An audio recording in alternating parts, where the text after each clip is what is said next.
In front of me is REALME C11, and let me show you how to change the date and time on the following device. So at first you have to open list of all apps, go to the settings then, now open additional settings and click on date and time. And here you can either use network provided time or you can turn it off, and now you can choose the time zone and then date and time manually by yourself. So from now on it's up to you what date and time it currently is. Then you can also change the format of your clock, so you can use either 24-hour format clock or you can switch it off to 12-hour format clock, so you'll have AM and PM. And then also you can activate home screen word clock just by tapping here, and the dual clock feature, so it's up to you, just mark them if you'd like to apply them.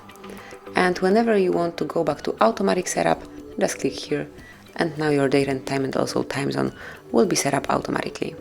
So this is it, that will be all.